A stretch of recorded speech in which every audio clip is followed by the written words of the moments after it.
Ya para la siguiente semana voy a revisar primero los canales definitivos ya por persona, el cálculo de la transición entre canales, de esos 3 canales que a cada uno les tocó, las transiciones, y vamos a revisar las curvas. Entonces, el lunes reviso canales definitivos, el miércoles revisamos transiciones de canales y el viernes revisamos curvas en canales. ¿Ok? Muy bien. Andan inquietos con lo del examen, porque algunos profesores ya están empezando con el examen. El examen está marcados para el 9 a 10 de noviembre, muchachos. Quiere decir que todavía nos quedan 2 semanas muy buenas para terminar nuestro proyecto. Siguiente semana calculamos obra de toma hasta donde lleguemos. Y hasta ahí va a cerrar el segundo parcial. Si no terminamos obra de toma se va a pasar para el tercer parcial. Sí lo podemos hacer sin ningún problema. Entonces no se preocupen. Ok, vamos. Parece que un poquito atrasados, pero vamos bien. En cuanto al tiempo lo podemos ajustar sin problema. Ok, el examen entonces sería el lunes 8 de noviembre. Lunes 8 de noviembre. Ok. Cómo viene el examen y demás, ya lo vemos después. Ahorita vamos a apurarnos con el proyecto. Ok, entonces vamos a iniciar la exposición para que sus compañeros ya puedan comenzar. De las exposiciones anteriores no quedó ninguna pendiente, ¿verdad? Ya tenemos curvas, ya tenemos transiciones, ya tenemos canal. Ya nada más nos falta definir muy bien nuestra obra de toma. Muy bien, equipo 2, entonces inicien, por favor.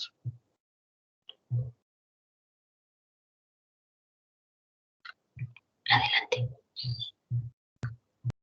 Adelante, Escobar, Félix, Heredia, Palma y Valencia. Sí, profe, permítanos tantito.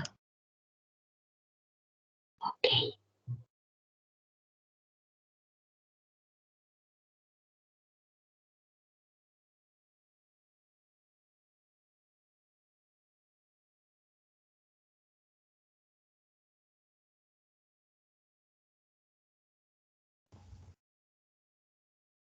Buenos días, compañeros. ¿Me escuchan, perdón? Sí, compañero. Sí. Sí, escucho. Si te escuchas.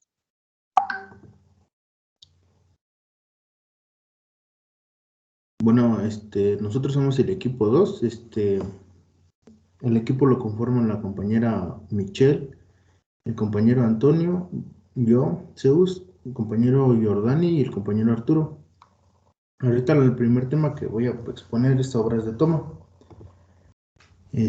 Bueno, comenzamos definiendo qué es una obra de toma, la cual se denomina una obra de toma al conjunto de estructuras que se construyen con el objetivo de extraer agua de manera controlada y con el fin de aprovechar este agua que obtengamos. El dimensionamiento de esta obra se toma, incluye la base del conocimiento, la demanda y sus usos son agrícolas, ganaderos o domésticos. En este caso, pues usaremos nos enfocaremos al agrícola. Los niveles de operación mínimos, máximos del cuerpo de agua de la fuente, presa, río, corriente superficial del manantial. Y bueno, comenzaremos con los métodos hidráulicos para tomas de análisis y diseño de obras de toma. El estudio del funcionamiento hidráulico de la obra de toma tiene el objeto de determinar dimensiones de distintos elementos. En ella intervienen el tamaño de rejillas, diámetro de conductos, etcétera. Dentro de ellos tenemos diferentes métodos para su análisis, que son la hidráulica de orificios, hidráulica de canales abiertos y de cauces naturales, y la hidráulica de conductos a presión, que serían las tuberías.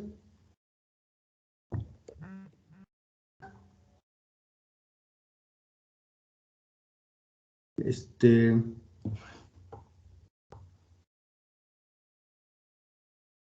se ve mi presentación? Yo solo veo la portada. La Ah, portada. a ver, permítanme tantito. Se ve como si estuvieras editando la compañera.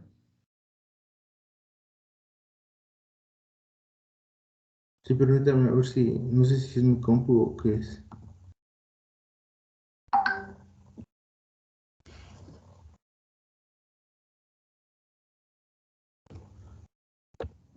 A ver ahora, ¿ya cambió?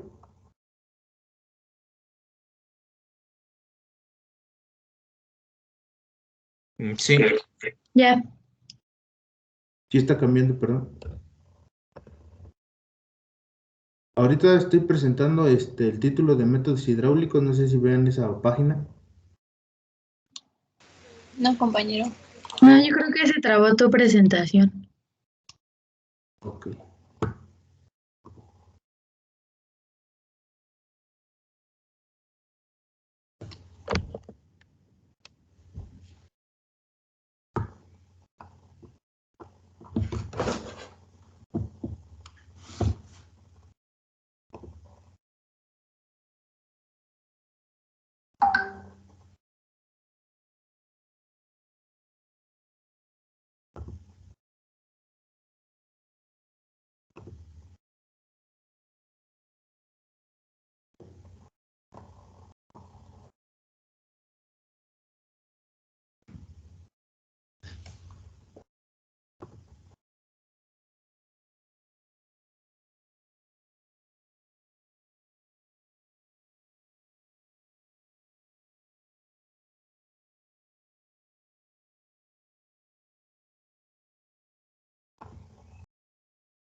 ¿Ya se ve otra vez?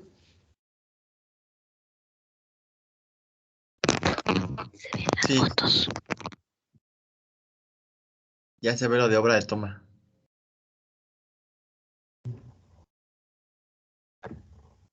Ahorita puse una que dice métodos hidráulicos, no sé si estén viendo esa. Obra de toma.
Alguien más del equipo tiene la presentación para que mejor la ponga. O si quieres, mándamela y yo la voy corriendo. Ya la compartí, profesor, a ver si ahorita a ver alguien la puede proyectar. Permítame un minuto.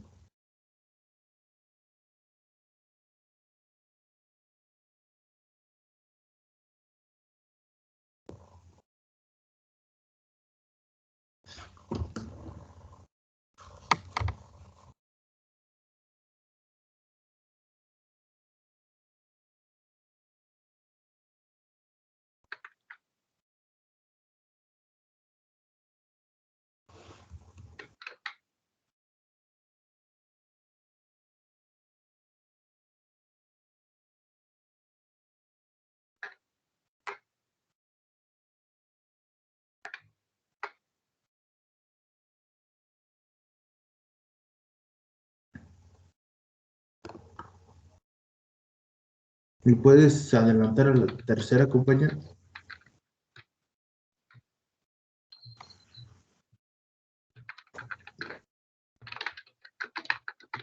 La que sigue, por favor.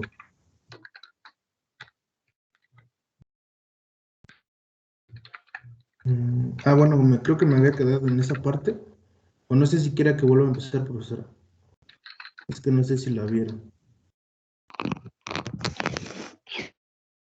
Pues si gustas, porque no se vieron las imágenes, adelante.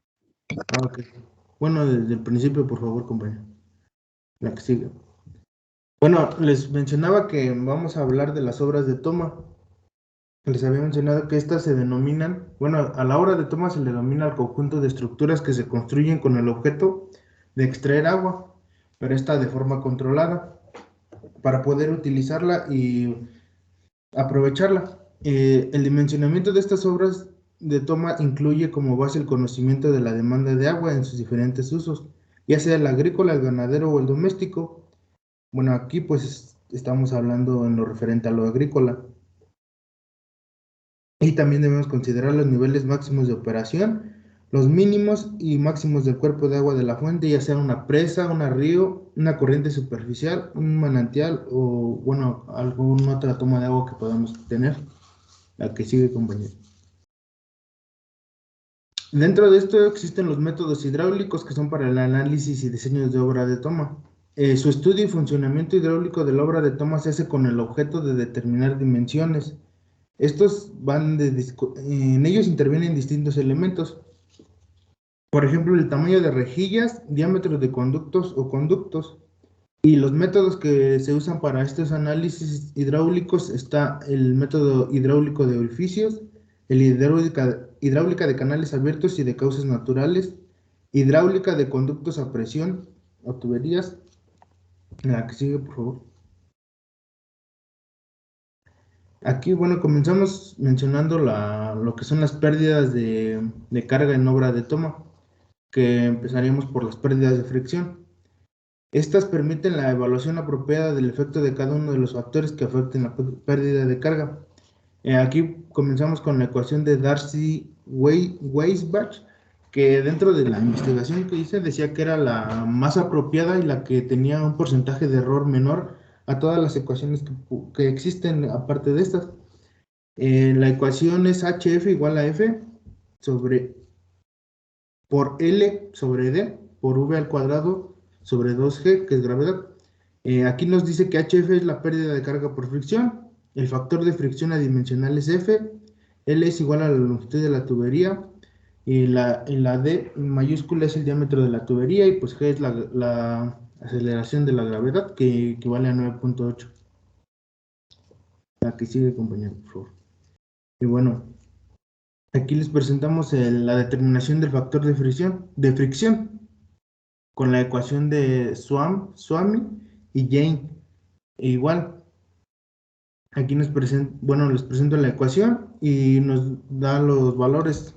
Aquí en esta ecuación pues ya tiene valores constantes, solamente usamos el valor de E, que es la rugosidad absoluta del material, de la tubería, y el número de Reynolds. Aquí también podemos encontrar que para el número de Reynolds se distingue del tipo de flujo que predomina en la tubería y queda definido por la ecuación RE igual a V por D sobre B. Que bueno, aquí también les presento una tabla donde nos manejan las distintas viscosidades a diferentes temperaturas para el agua, que esto nos ayuda para nuestra ecuación en la determinación del factor de fricción. La que sigue, por favor. Y bueno, después seguimos con las pérdidas localizadas o menores. Estas aquí, bueno, nos dice que las tuberías que utilizan en las obras de toma están formadas generalmente por tramos rectos. Perdón, y pueden presentar cambios en su geometría y dispositivos para el control de flujo. Y bueno, esto es lo que, por estos cambios en la geometría, pues presentan las pérdidas de energía y distintas a las de fricción, y por lo general son menores. Y su magnitud produce la pérdida generalmente se expresa con una carga de velocidad y nos presentan la siguiente ecuación, que son que le consideran fórmula general para pérdidas localizadas o menores. Tenemos H subíndice X igual a K subíndice X por la v al cuadrado sobre la gravedad, que sería la velocidad, la v, y la pérdida de carga localizada, que sería hx, y coeficiente de pérdida localizada adimensional. La que sigue, por favor. Bueno, aquí nos menciona que las tipos, digamos, las pérdidas que se pueden obtener de acuerdo al cómo se construya la, la entrada del conducto. Aquí, por ejemplo, dice, dependiendo de la forma que tenga la entrada de la obra de toma será el coeficiente a utilizar, el cual se constituye en la ecuación 4, que bueno, más adelante no, es la ecuación pasada que les mostré, y así se obtiene la pérdida de carga entrada.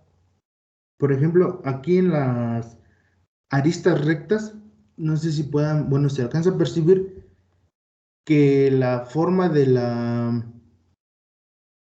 entrada es con un ángulo de 90 grados.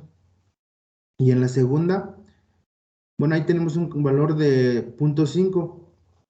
Y ahí donde dice ligeramente redondeado, que sería la segunda, pues igual se puede ver que es un poco, ya no tiene el ángulo preciso de 90 grados y nuestro KT es de 0.23. Y la última, que es la forma bocinada, que es de 0.04. Ahí igual ya vemos un mayor, digamos, área de expansión o un mayor diámetro en la entrada de la rejilla. Lo siguiente, por favor. Del conducto, perdón, en la entrada del conducto. Y bueno, aquí vamos a hablar de pérdidas por rejas. Y estas tienen el objeto de impedir la entrada de cuerpos sólidos. A las tuberías suelen utilizarse estructuras de rejillas formadas por un sistema de barrotes, soleras o verticales. Con estos cuerpos sólidos pues pueden ser rocas o basura o ramas de árboles, todo lo que pueda arrastrar la fuerza del agua. Y bueno, estos residuos sólidos pues, provocan como asolve dentro de nuestros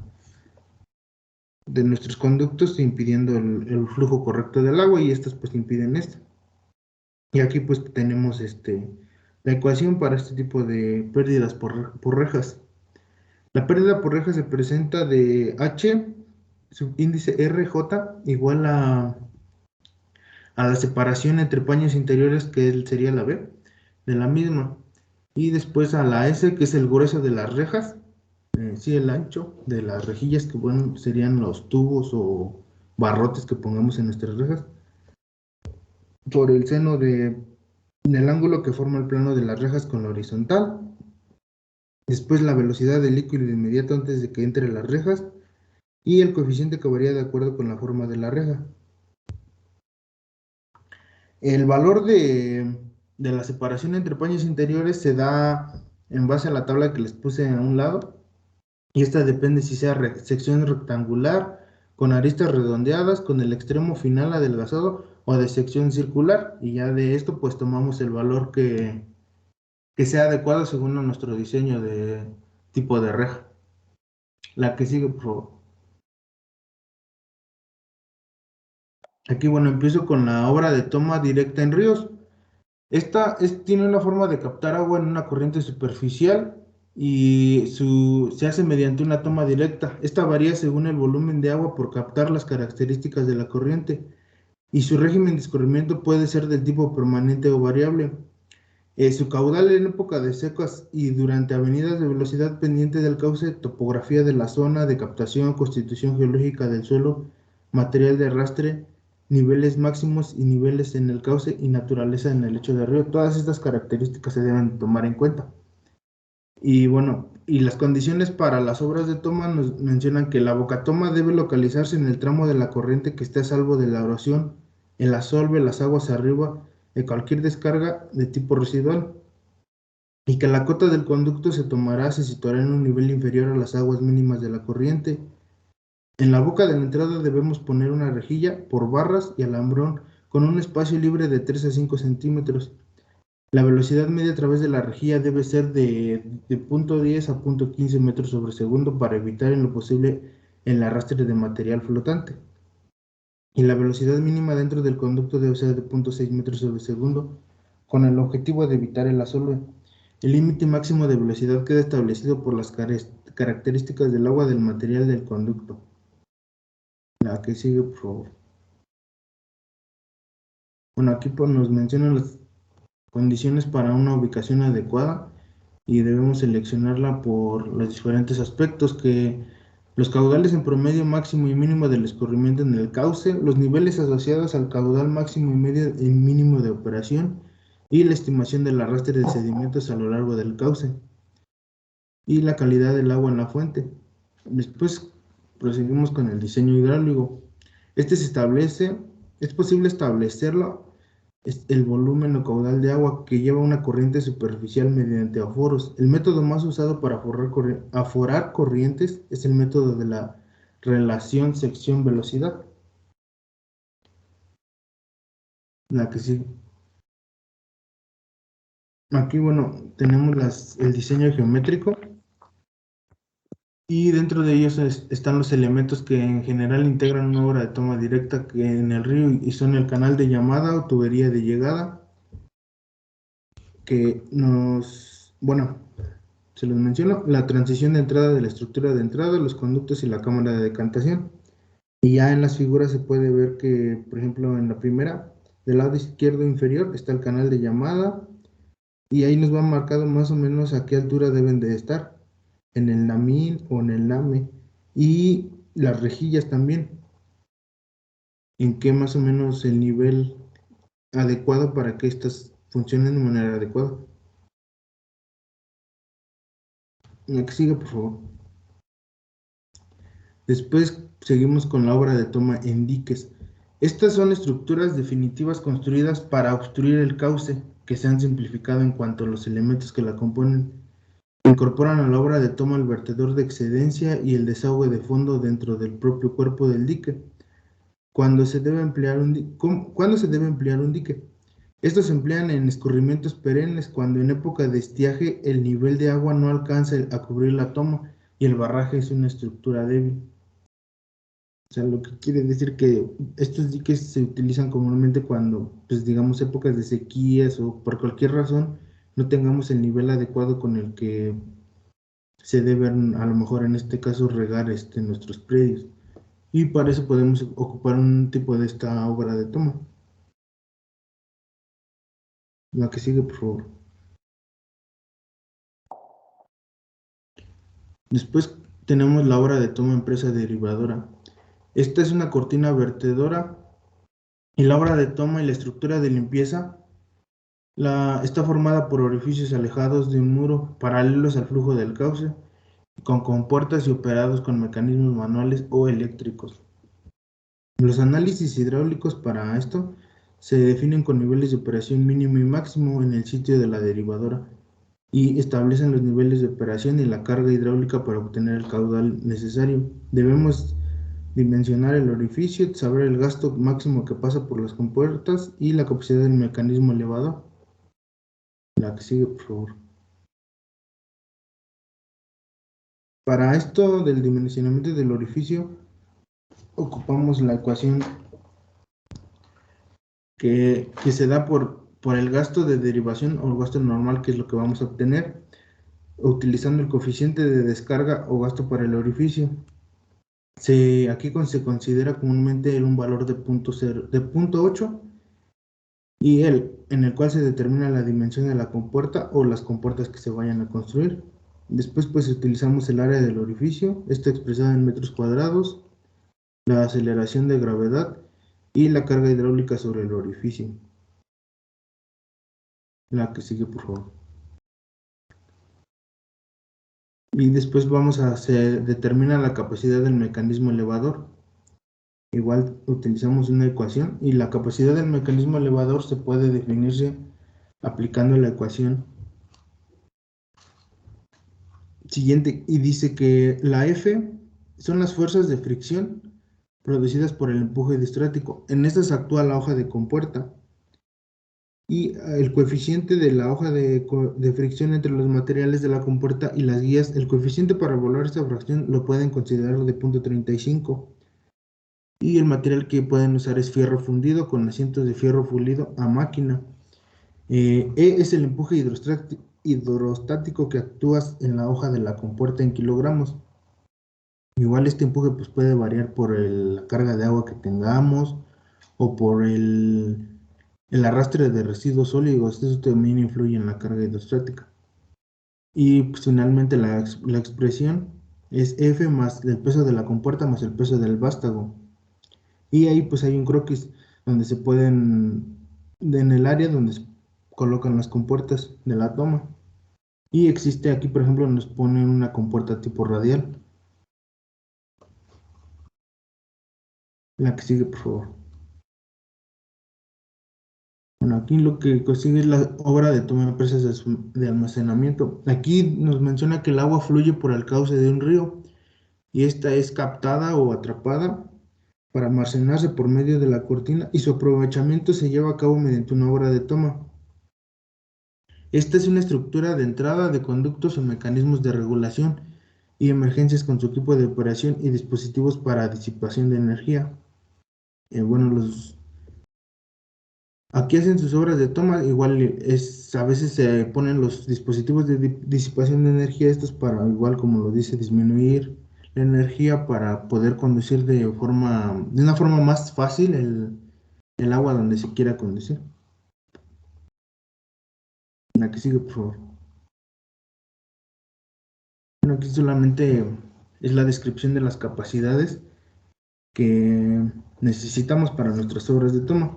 Nos hablan primero de la ubicación, donde está el NAMIN, que es el nivel de almacenamiento mínimo, el NaN, el nivel de aguas normales y el nivel de aguas máximas de operación, el nivel mínimo de operación, carga mínima de funcionamiento de la OT, nivel de aguas máximas extraordinarias y la carga del vertedor para la avenida máxima de diseño y LB, que es el libre de bordo. Y bueno, ahí nos hacen una representación esquemática de lo que es cada uno de ellos. Y bueno, creo que el NAMIN y todos, pues ya sus nombres dicen lo que son. La siguiente, por favor. Aquí, bueno, los conductos para la obra de toma tienen un control en la entrada. Estos funcionan de manera hidráulica, van parcialmente llenos. Los tirantes y velocidad cumplen el teorema de Bernoulli para la circulación de agua en canales abiertos. Cuando el gasto de presión se descarga en el conducto a superficie, la mayoría de veces el régimen de este último será supercrítico. En cuanto a los conductos de obras de toma funcionan parcialmente llenos, debe analizarse su tamaño usando los valores máximos y mínimos supuestos de los coeficientes de rugosidad, la N de Manning, la C de Chessy, etc. Aquí colocamos una compuerta. Esta se coloca aguas abajo en la entrada del conducto y el tramo de arriba de la compuerta puede también funcionar llenos, lo que depende de la forma de la entrada. Y para la circulación en un sistema de tubos cerrados, ocupamos la ecuación de Bernoulli y se describe de la siguiente manera. La carga total necesaria para contrarrestar las pérdidas de energía con el fin de obtener el caudal de descarga requerido. Esto es igual a las pérdidas acumuladas del sistema más la carga de la velocidad disponible en la descarga. La que sigue, por favor. Y aquí en las tomas con baja carga se pueden instalar obturadores de agua. Y estos pueden ser de madera o metálicos. Y lo cual dejan ranuras con aristas protegidas por ángulos de acero o vigas como apoyo para las agujas. La que sigue, por favor. Bueno, aquí nada más les presento los detalles de toma baja y el detalle de toma alta. Nos muestran las rejillas, las traves, la losa superior, el vástago de la compuerta y los orificios donde pasan las compuertas. La que sigue, por favor. Aquí, bueno, les presento lo de las rejillas, que estas, como ya les había mencionado, evitan el paso de cuerpos sólidos y lo que van arrastrando las corrientes y evitan problemas como evitar mecanismos de las válvulas y compuertas ubicados aguas abajo. Los elementos que entregan una rejilla principalmente son las soleras de hierro y las apoyan en vigas de concreto o viguetas de acero estructural. La que sigue, por favor. Aquí, bueno, les pongo ejemplos de compuertas deslizantes, que es la primera, la compuerta rodante y las compuertas radiales. Y estas consisten en placas móviles o curvas que al levantarse permiten graduar una altura del orificio que se va descubriendo a la vez que controla la descarga producida las compuertas y que utilizan regulación de gastos con singularidades de operación y partes de su diseño y se clasifican en diferentes tipos, que son las deslizantes, las rodantes y las radiales. Bueno, esto quiere decir que pues conforme nosotros le demos el área de abertura a nuestra compuerta, pues igual va a regular un poco el gasto del agua, pero igual, obviamente que si, digamos, la abrimos a la mitad, vamos a tener una mayor velocidad, pero comúnmente pues estas compuertas son para verse de manera completa. La que sigue, por favor.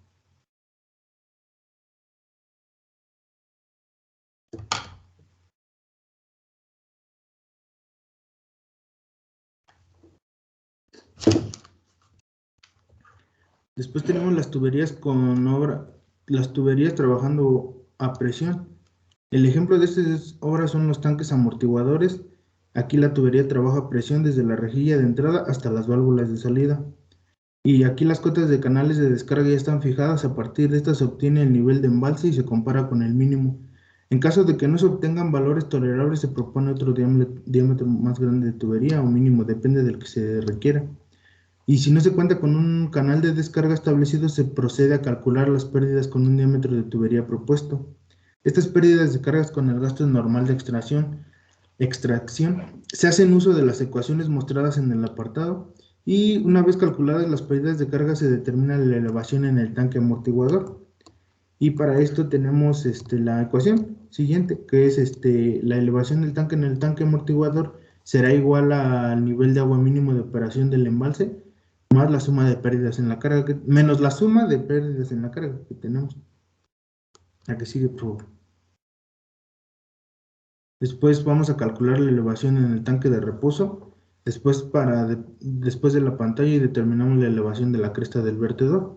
Igual es una ecuación simple que nada más consiste en a la elevación de agua del tanque de reposo le vamos a restar las pérdidas por pantalla.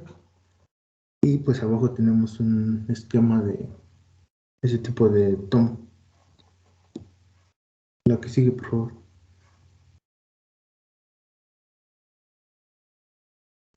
Bueno, aquí ya nada más les puse algunas imágenes de los tipos de obra de toma en cortinas. Esta es una obra de cortina en concreto y que se usa para presas de gravedad. Si se dan cuenta, las rejillas están más bien están debajo del namín y después de ellas está la caja de válvulas. Y ahí, pues bueno, esa estructura es para cuando se rebasa igual, cuando el agua empieza a sobrepasar, pues tengamos pérdida sobre fricción, igual bueno, ahí ese es igual un diseño por volteo para que la presa pueda soportar la presión que ejerce el agua cuando llega al nivel más alto. La que sigue, por favor. Bueno, aquí tenemos una obra de cortina de gravedad que nos muestra el canal de llamada, los conductos, las compuertas y las estructuras de soporte de las rejillas, las válvulas de operación y la estructura amortiguadora, que fue todo lo que se mencionó antes. Aquí ya nos ponen de forma esquemática el orden y más o menos el área donde van colocadas cada una de estas. La que sigue, por favor. Aquí tenemos la obra de tipo de tubería a presión y válvulas. Estas van en las cajas de válvulas, pues las muestran en la parte derecha de la imagen. Y igual el tanque amortiguador. La que sigue, por favor. Y la obra de toma por muro de cabeza. Y la que sigue, por favor. Esta es una obra de toma tipo torre y galería. Bueno, aquí pues se ve ahí el puente de acceso. Hacen ahí toda la estructura para extraer lo que sería el agua que vamos a distribuir en otra parte del lugar. Y nos muestra dónde se muestra, él pone en el tanque amortiguador. Y la transición de entrada y los canales de acceso. Sí, la que sigue está bien.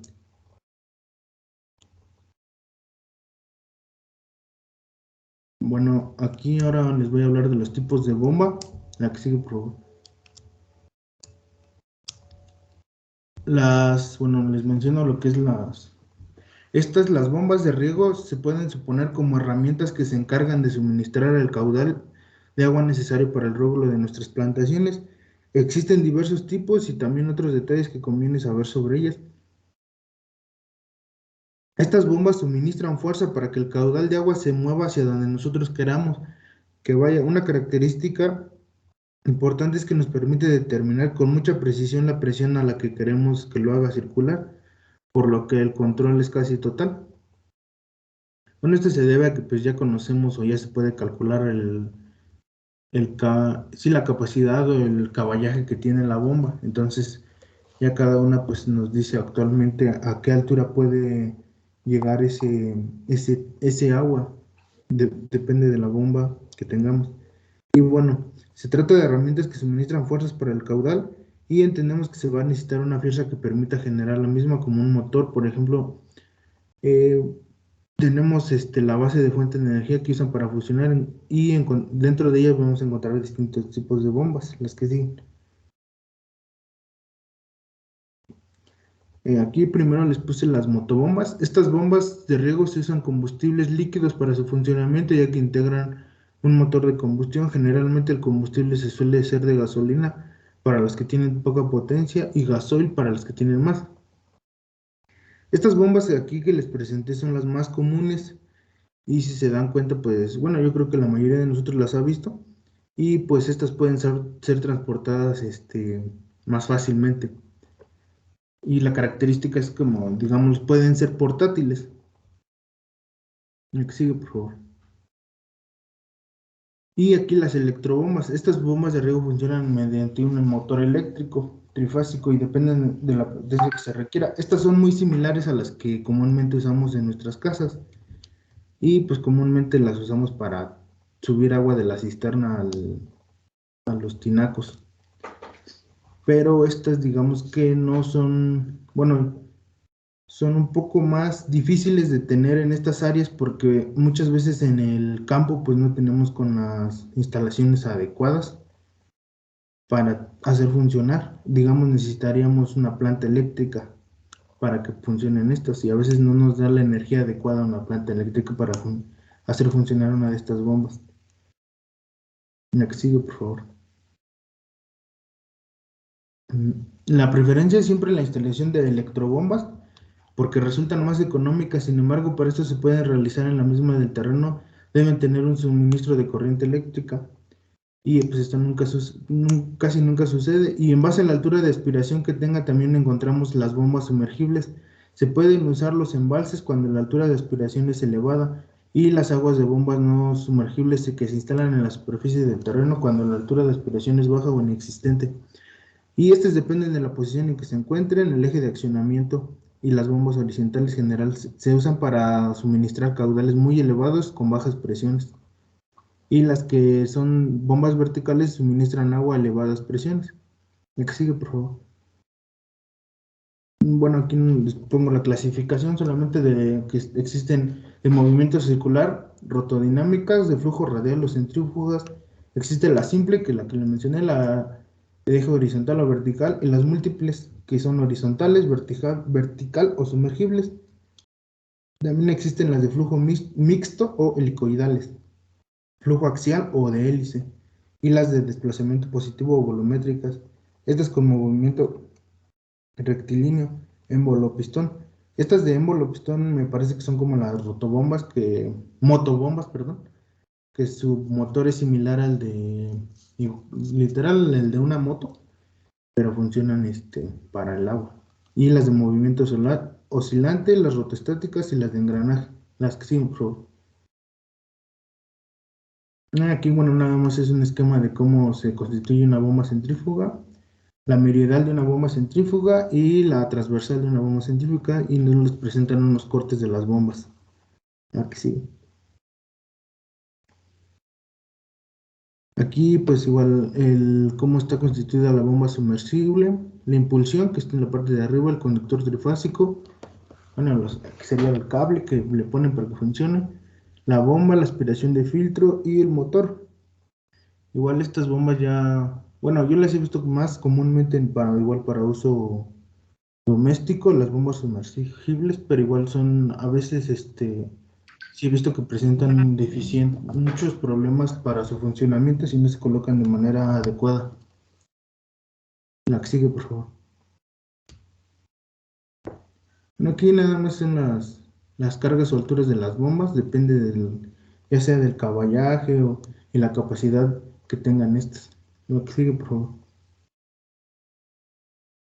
Aquí son las curvas del sistema. Estas igual no las muestran en las fichas técnicas de las bombas, pero debemos hacer los cálculos para saber qué bomba es la adecuada para nuestro suministro que queramos tener. La que sigue. Bueno, aquí es otra curva, la curva del sistema. Y que es la instalación y la geometría más la suma de las cargas y los gastos. La que sigue, por favor.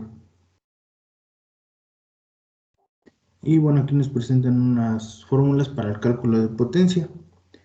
Y que tenemos la eficiencia volumétrica, la eficiencia hidráulica, la eficiencia mecánica. Y de acuerdo a esto, pues tenemos una capacidad podemos tener bombas de hasta 76 kilogramos, que sería 760, que sería un caballo de fuerza. Y depende de la eficiencia, depende del cálculo, vamos a ver qué tipo de bomba, de acuerdo a la eficiencia que nos arroja nuestro cálculo.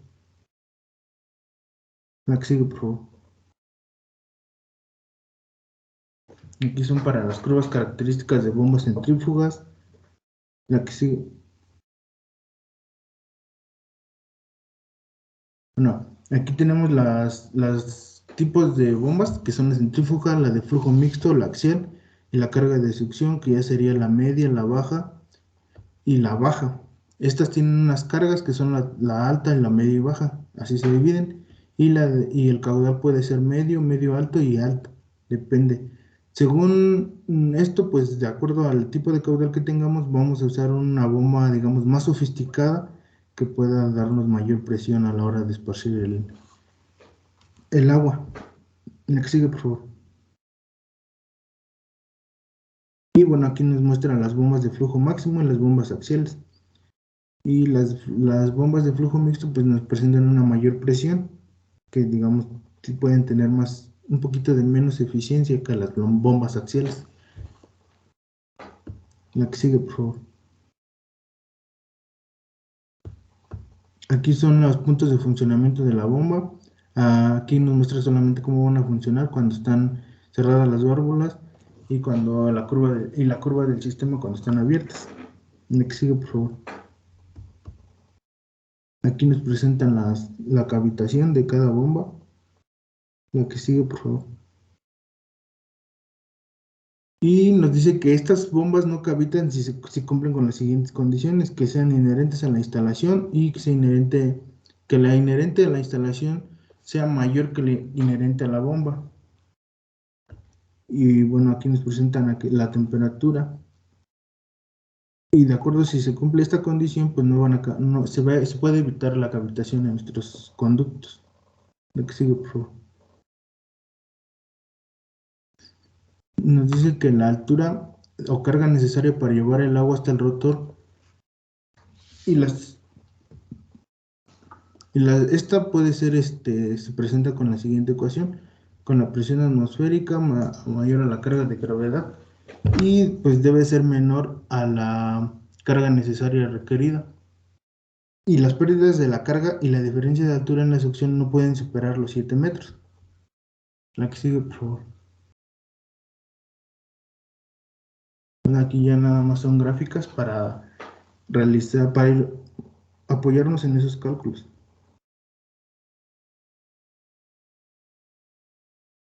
La que sigue, por favor. Aquí, bueno, es un ejemplo, les menciono cómo se puede evitar la cavitación, que es la disminución de pérdidas en la carga de succión, y los codos de radio amplio, disminuir la distancia entre la bomba y el nivel de agua, y disminuir la altura geométrica en la succión, elegir una bomba para que el gasto que requiero tenga una NPC, que era el menor al que les mencionaba hace un momento, y disminuir el gasto, y si este es admisible para mis requerimientos. La que sigue, por favor. Para considerar, bueno, para la instalación se necesita considerar impedir la entrada de aire a la bomba. Esto pues comúnmente suele suceder, ya que si entra aire, pues la bomba no jala el agua adecuadamente y pues podemos quemar la bomba. Debe ser sumergida adecuadamente, montarla adecuadamente la succión, evitar puntos altos en la succión, el codo de reducción excéntrico y la válvula de pie. Y debemos colocar por un orificio en la parte superior de la bomba, bomba de vacío y bomba de adecuantes. Lo de colocar un orificio es como para rellenarla de agua y esto evitar que, digamos, se quede con aire y pues no funcione la bomba. Requisitos en la tubería de difusión, válvula de retención, esto es para que no se quede con aire también, igual que no se vacíe. Y la válvula de regulación del caudal. La que sigue, por favor. Aquí es un esquema de cómo se puede instalar una bomba. Esto es un poco similar a lo que tenemos en nuestros hogares, pero pues bueno, de una forma más macro. La que sigue, por favor. Aquí nada más les presento las imágenes de una bomba centrífuga horizontal, una axial horizontal y la centrífuga horizontal de multietapas. La que sigue, por favor. Aquí, bueno, unos tipos de transmisión. Aquí nos presentan un ejemplo de cómo pueden funcionar las bombas. La primera sería que las hacen funcionar por medio de un tractor.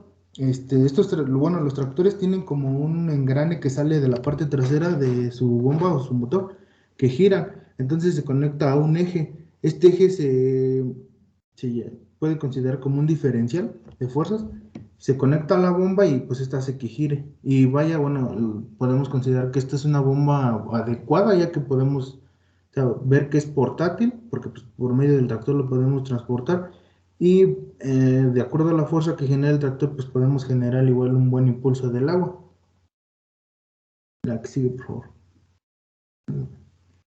Y para afinidad o semejanzas sirven para predecir el comportamiento de una bomba cuando variamos las revoluciones y predecir el comportamiento homólogo pero distinto tamaño. Una misma bomba puede variar las revoluciones cuando el diámetro es diferente y si se cumplen los puntos de funcionamiento adecuados. La que sigue, por favor.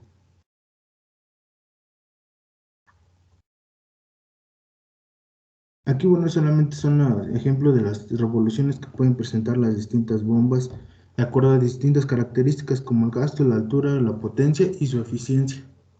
La que sigue, por favor. La que sigue, bueno, igual es una tabla para ayudarnos en nuestros cálculos, unas gráficas. Y bueno, podemos variar el tamaño del rotor de una misma bomba o semejante. Estas pues, se cumplen para puntos de funcionamiento homólogos. Se tornean solo los a la vez y podemos tener un máximo de 15% sin bajar el rendimiento de la bomba. Aquí sigue, por favor. La que sigue. Aquí podemos, bueno, nos muestran una gráfica de cómo podemos utilizar dos bombas para, digamos, tener una mayor eficiencia y así conducir el agua. Se conectan en paralelo y les damos una sola salida para tener una mayor eficiencia. Aquí sigue.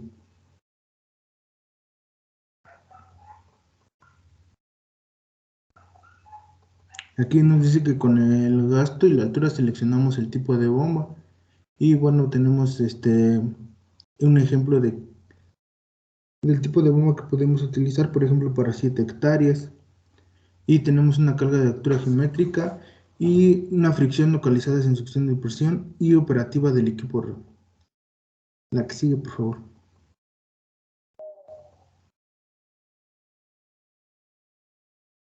Aquí tenemos el requerimiento de carga en el sistema de las dos situaciones, si ya sea mayor el requerimiento o que sea menor el requerimiento. De acuerdo a esto, pues utilizamos la bomba que tenga estas condiciones. La que sigue, por favor. Aquí tenemos las curvas de familias de la bomba. La que sigue. La que sigue, por favor. Y bueno, aquí tenemos los motores para que van en los ejes de la bomba. Igual nos dan el tipo de transmisión, que nos dice que la directa cardán unión flexible tiene una eficiencia de 1, bandas planas y correas en B. Y la de directa cardán es como las que les mostré en la del tractor, que ese eje que va del tractor a la bomba es el cardán. Y pues como les mencionaba, de acuerdo a esto, pues tienen mucha fuerza, entonces por eso tenemos mayor eficiencia todos. Y ya las otras de bandas sopranos pues se apoyan de otro motor para hacer girar el eje de la bomba y esta impulsa el agua. Igual las correas en B. La que sigue, por favor. Aquí solamente es el consumo de motores de combustión interna y eléctricos. Esto, bueno, pues para saber más o menos cuál es la bomba que nos podría salir más económica o más, sí, o más barata para poder hacer un cálculo adecuado y en nuestro sistema de riego ocupemos la más eficiente, considerando que si nos sale más barato usar una bomba eléctrica o una motobomba, de acuerdo al gasto, a la forma en que se utilice. La que sigue, por favor. Bueno, aquí ya nada más les presento un esquema de cómo se puede hacer una instalación de bomba. Y bueno, ya concluyendo con lo de las bombas, estas, pues comúnmente usamos las bombas eléctricas cuando, digamos, las podemos usar de manera constante. Un ejemplo de esto, bueno, en donde yo vivo, la comunidad acostumbra en épocas de riego a tener bombas como las que les presenté, las motobombas. Estas pues las conectan mediante mangueras, conductos al río y ya las esparcen hacia sus predios. Pero obviamente que, digamos, si una persona tiene un predio muy alejado del río, pues sería muy difícil. Entonces lo que aquí hace la gente es apoyarse, ponen su bomba, hacen zanjas o caudales mínimos. Estos se llenan de agua y ya van repartiendo, digamos, con una sola bomba van repartiendo el agua a los predios cercanos a los que tiene el dueño de la bomba y ya así se va repartiendo el agua y así se economiza y así se eficienta el uso de esta bomba. Y pues creo que de esa forma es más económico usar una motobomba en esta situación. Y de mi parte sería todo en la exposición. Gracias.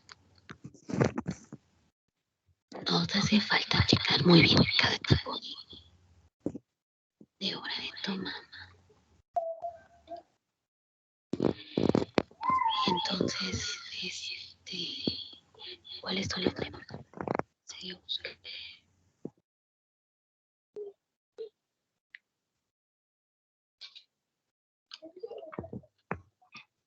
Zeus, nada más a ti te tocó exponer.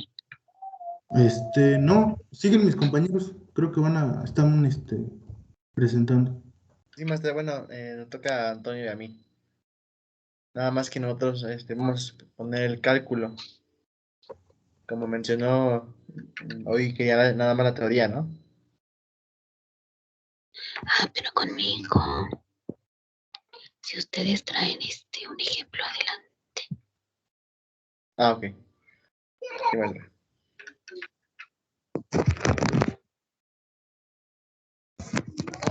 En lo que se preparan sus compañeros. Necesito hablar con el equipo 1. ¿Qué decidieron equipo 1? ¿Van a continuar con esa topografía o van a corregirla?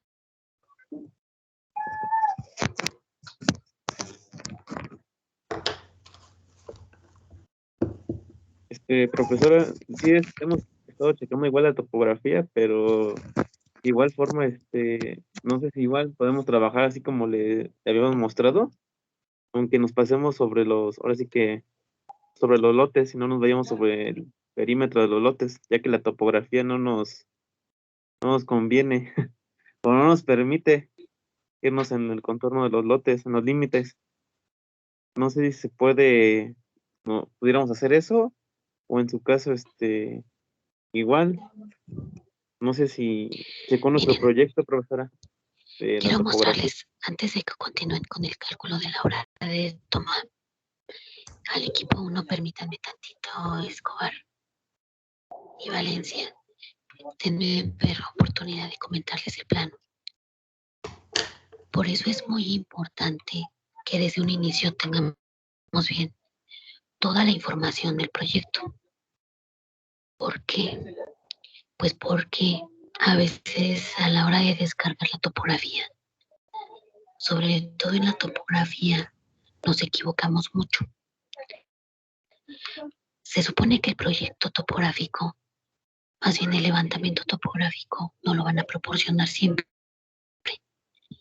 pero que estamos hablando de un proyecto escolar, pues hay mucha confusión a veces al descargar la información. Su proyecto está en Guadalajara, aquí, arribita de lo que es Nuevo Santiago y lo que es Gargantillo. Aquí está su proyecto. Si ustedes se dan cuenta, lo que tienen es el río María García, que es es de donde van a jalar el agua. Su proyecto está aquí, en esta zona de aquí. Mira. Entonces vean, por eso les decía que su proyecto sí está, pues mal descargado, porque la topografía de la carta del portal de INEGI, vean la topografía que trae.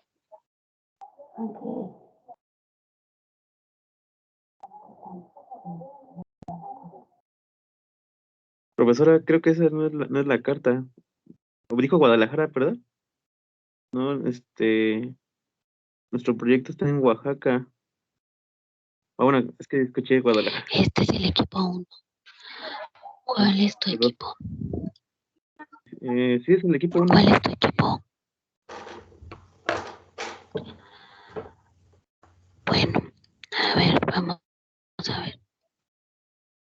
El equipo 1 les proporciona un camiseta como este.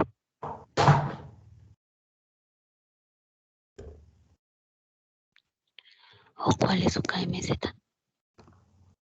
Nos proporcionó uno que se llamaba Tehuantepec, en Oaxaca.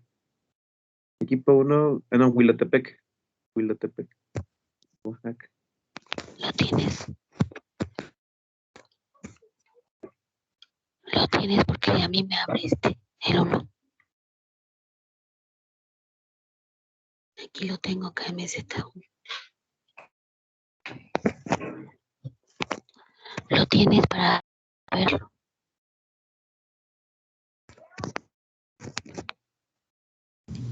Sí, profesora, Sí, si quiere permítame, ahorita profesor. le comparto ¿Lo tienes pantalla. tú? ¿Abierto? Sí, Entonces, preséntalo, ¿no? Por favor.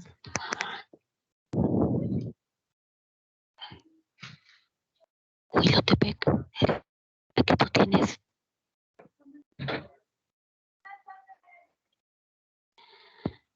Tienes Huilotepec. de hecho se llama Huilotepec, como dice mi compañera. Bueno, déjele. Huilotepec.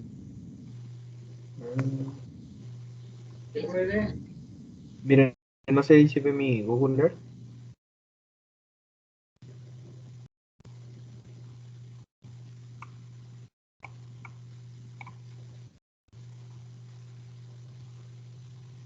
Profesora. Sí, ya se ve el Google. Ah, bueno, esta es esta parte, la que está marcada con blanco. Si quiere le cambio.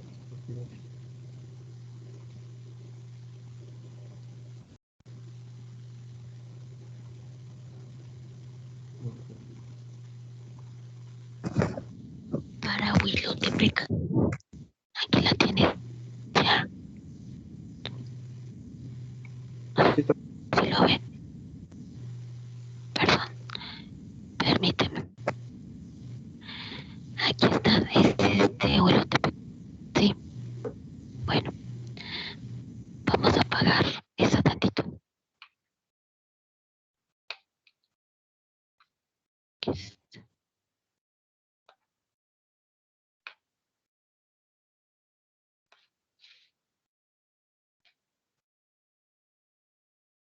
Tu zona de estudio está aquí. Lo vamos a prender. Sí, es esta. Hay una zona urbana, ¿no? ¿Qué es esta? Ustedes tomaron esta parte de acá, ¿no? ¿Estamos bien? Sí, profesor. Ok. Entonces, para Huilotepec, en este caso, no sé qué pasó con ustedes con su topografía a la hora de descargarla, porque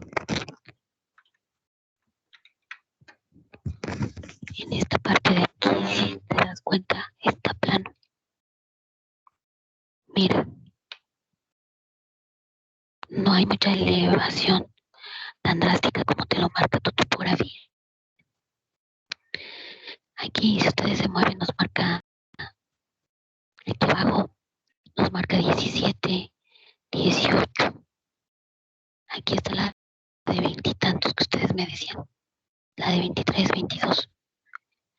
Pero si te das cuenta, todo viene bajando y luego sube para acá, un poquito. Pero no se nos marcan así tantos montículos, a menos que pidas en el civil 3D el detalle con la altura de ojo o visor de menos altura. Cuando ustedes descargan en el Global Mapper o en el Civil 3D con menos altura de ojo, salen todos esos detallitos, miren como estos. ¿Se dan cuenta? Aquí hay unos montículos y salen más, muchos más. Entonces, cuando tú descargas un poquito más arriba, salen nada más los más generales, como estos. Si tú te acercas más, te van a salir más detalles. Por eso a la hora que descargaron, le salieron muchos. Mira, aquí vienes en 19, 21, 17, pero no hay tanta diferencia. Entonces, por eso les decía que si lo habían descargado bien, porque aquí te está marcando pues una variación no así tan drástica como les está dando a ustedes. Por eso era mi pregunta.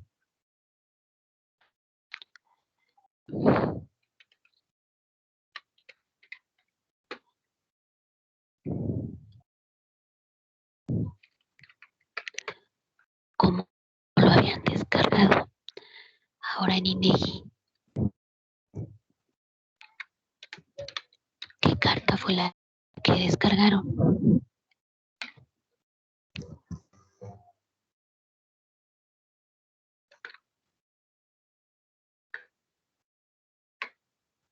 Fue la E15C73.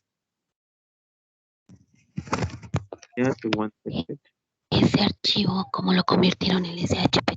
El chip, ¿cómo lo convirtieron?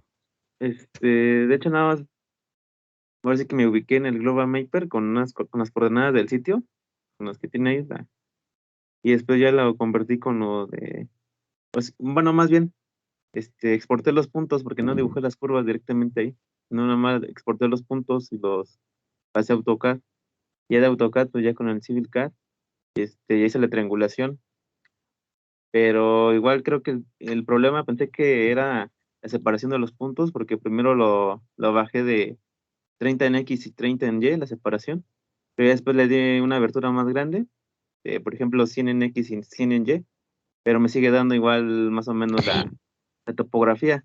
Yo creí que ese era el problema, pero igual sigue dando esos detallitos que nos comenta ahorita usted, los montículos o esos detallitos nos sigue dando, aunque le dé más grande la separación de los puntos, porque de todas formas si lo dibujo con el Global Mapper directamente y los exporto, igual igual aparece.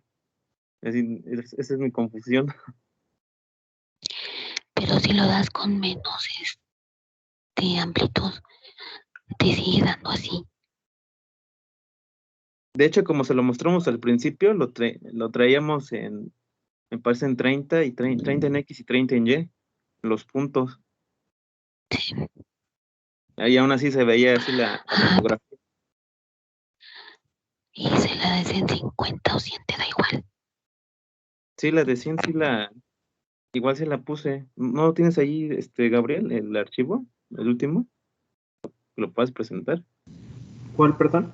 Uno que está en el grupo de WhatsApp, se llama, tienen X y tienen Y. El último archivo de AutoCAD. Creo que sí, espera.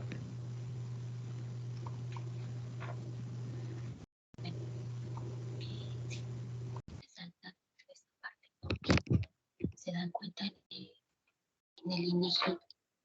La carta, no sé si la descargaron en PDF.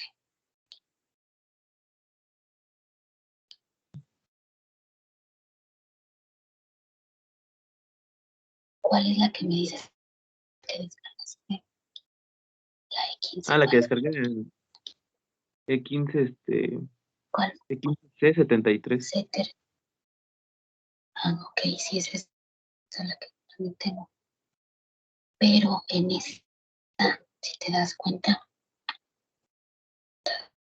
yo creo que es mejor terminar después de las actividades para que con sus compañeros terminen esta parte. Los que ya se quieran retirar, adelante.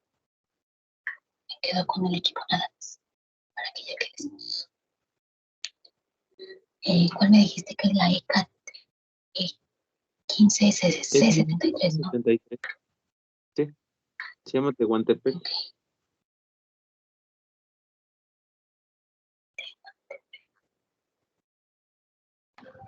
Profa, yo no la escuché bien. Entonces, ¿exponemos el lunes?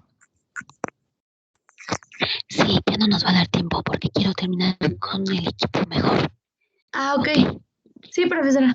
Sí, mejor los veo el lunes para que no quedemos en la mitad de la exposición.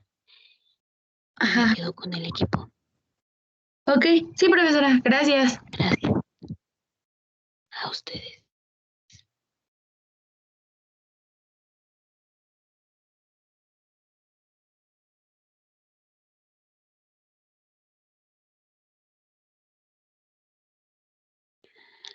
En esa carta que ustedes descargaron, les comentaba si la descargaron en PDF.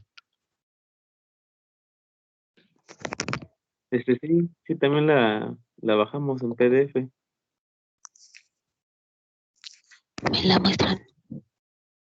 Sí, maestra.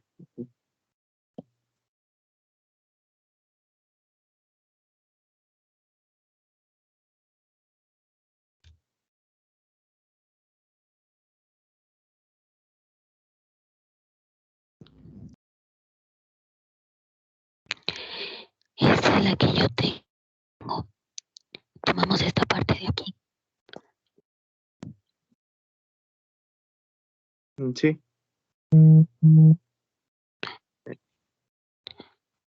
A ver, muéstrenme su carta. Porque yo tenía otra. Esta. Hay 15C73. Es una escala de 20,000, ¿no, profesora? Sí, es esta 20. ¿Cuál descargaron ustedes? Porque la otra está, la de 1 a 50,000, no está en PDF, nada más está el chip.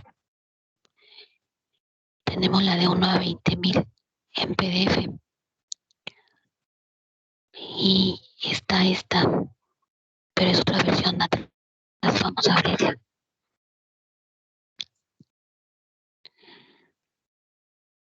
Es esta y a lo mejor la que descargaron ustedes. ¿Por dónde está su comunidad? Domingo. Ustedes que se ubican más, ¿cuál comunidad está cerca, grande? A ver, Sí, profesora. Déjeme decirles que le quiero compartir, pero se traba mi computador. Permítame tanto. no, en la pantalla. En la pantalla. Dime por dónde está tu comunidad. Sí, para que vayamos en. Esta es la otra carta que a lo mejor tú tienes. Sí, de hecho, esa es ¿de qué se escala? Unos 50,000, sí. Tehuantepec. ¿Para dónde está? ¿Para dónde está tu comunidad? Es sobre Me voy el a hacer río. más chiquito. Sí, El río que el río es Tehuantepec. Está más o menos sobre la. Tehuantepec. A ver, Como a la izquierda, a la izquierda. como en la mitad de la carta, ahí está el río Tehuantepec. Ese que se ve ahí, ese es el río. Ok, ¿y dónde está su comunidad? Y luego de ahí nos vamos a ir. Creo que es más para acá, no por aquí. No es por aquí. Ya, permíteme, estoy checando también.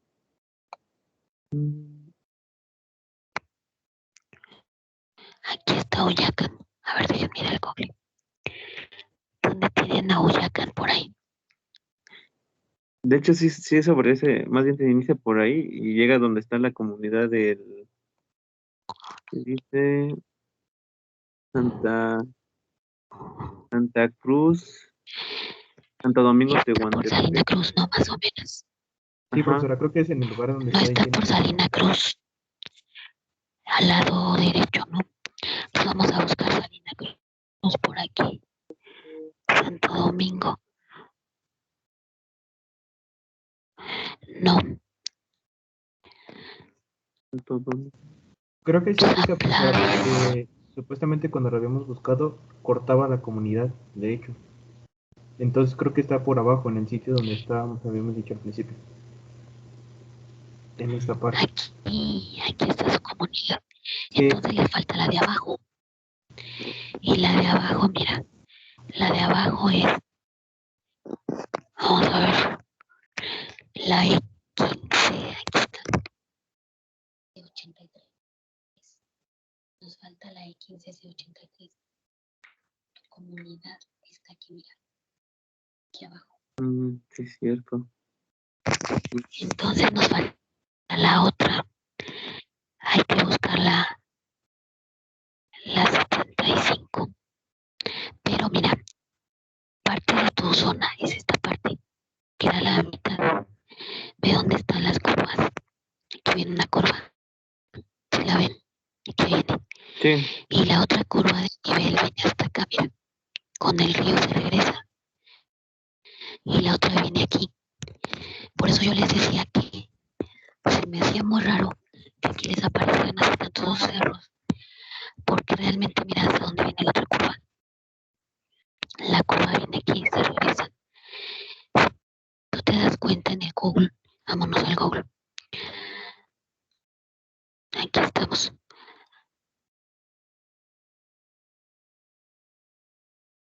Aquí venimos donde queda aquí el río.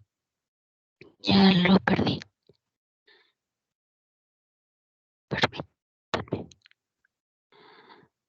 Ya no veo el río. Aquí está. el río cerquita de la derecha. Oh, no, no, no.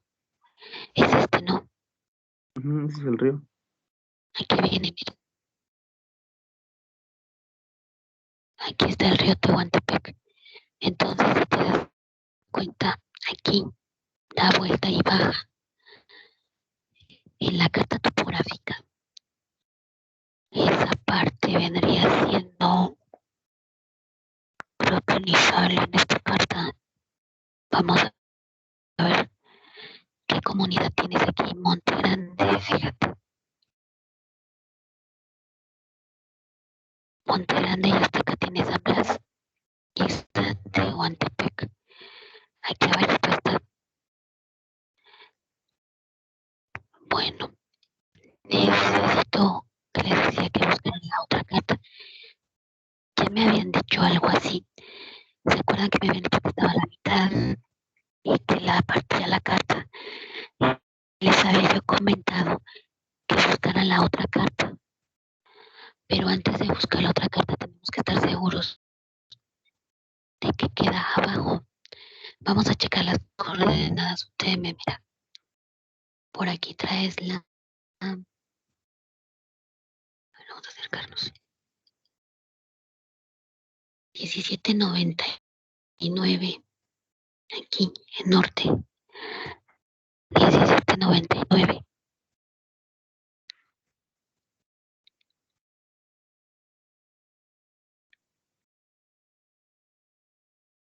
Darín, Crucero, Blas. No sé si identifican alguna otra comunidad.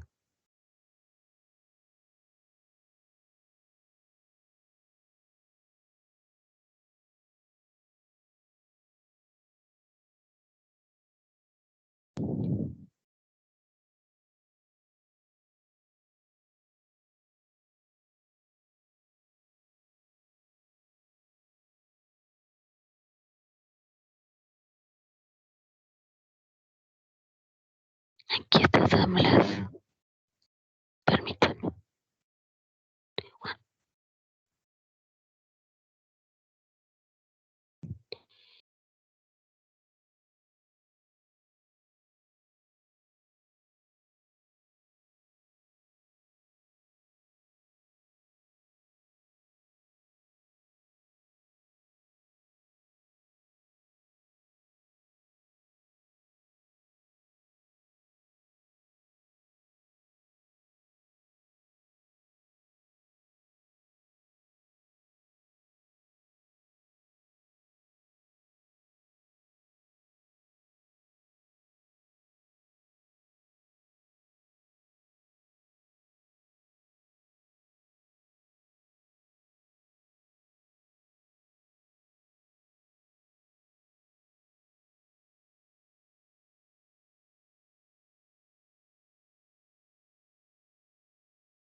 No sé si ya bajaron la otra carta, pero parece que sí se hace falta la otra. Porque miren, aquí está el fraccionamiento 25 de enero. Y en el Google, el 25 de enero queda un poquito más arriba.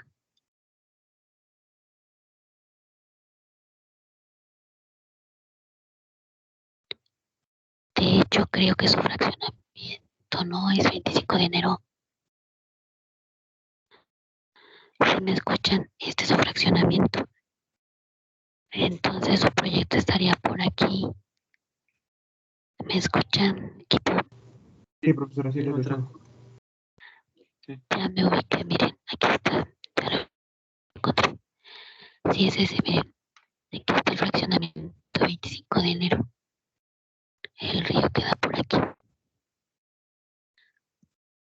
Aquí dice fraccionamiento 25 de enero. Y en su carta topográfica tienen este fraccionamiento aquí, miren. Es esta parte de aquí. Ya lo ubiqué. ¿Ya la vieron? Sí. Aquí está su fraccionamiento. Sí, es esta zona de aquí, miren. Aquí viene el río. Vean cómo hace aquí. Y aquí está el fraccionamiento. Y acá está en el cobre, está así, miren.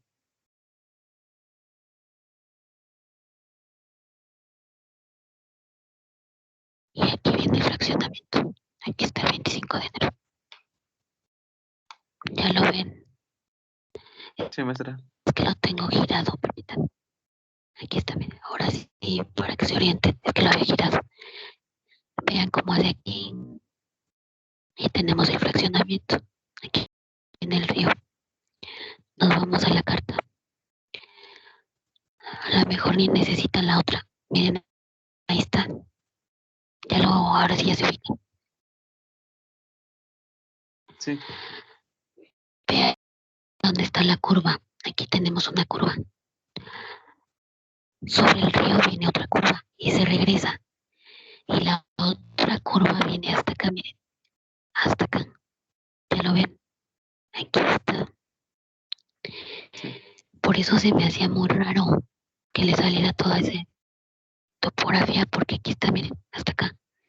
De hecho, tienen estas dos curvas nada más. Por eso les decía que revisaran bien la carta topográfica. Ahora, aquí en el INEGI, para esta carta, en otras versiones tienen varios chips. Está la de unos 50,000, la de unos 20,000, la de los 17 está. Entonces, no sé si quieren bajar estos chips. Esta es la que yo bajé ahorita, en PDF. Eso les decía que la otra opción que podemos hacer es lo siguiente, escúchenme bien. Pueden copiar esta imagen, ¿sí? El geo en el AutoCAD. Cada línea mide 1,000 metros. La pueden descargar en el AutoCAD, marcar unas líneas de apoyo y escalarla con el comando align. Y con una polilínea marquen sus curvas y la triangulan. Aquí la obra de toma tendrá que quedar por acá arriba, porque aquí casi está plano. Por eso su proyecto era muy fácil. Cuando vimos esa topografía se hizo muy raro. Entonces díganme, ¿continúan con esa topografía o pierden un ratito más en esto y vuelven a plantear? Como ustedes vayan, porque si ya van muy avanzados, pero si pueden generar los canales, pues se quedan con esa topografía. Avísenme que deciden, equipo. ¿Qué pensaron? No vamos a checar ahorita con lo que nos acaba de comentar, profesora. Que igual, estábamos viendo si podíamos, igual como le comenté ahorita al principio, meternos sobre los lotes, pero igual si nos podemos, aunque sea trazar un poquito, nuevamente hacer la topografía, pues lo hacemos sin problema. Pero sí lo tendremos que comentar ahorita con los otros compañeros. A ver qué dicen. Chéquenlo, porque si se meten por los tres pueden generar los canales sin problema. Serían por las partes que convienen. Sí, profesora. Pero sería en checarlo este de... caso, Ujú. pues sí, véanlo, ya me avisan. Bueno, Sí, maestra, hasta aquí vamos a dejamos checarlo. entonces, gracias. Sí, profesora, muchas gracias. Nos vemos el lunes. Hasta luego. Hasta Sí, luego, maestra, bye. gracias.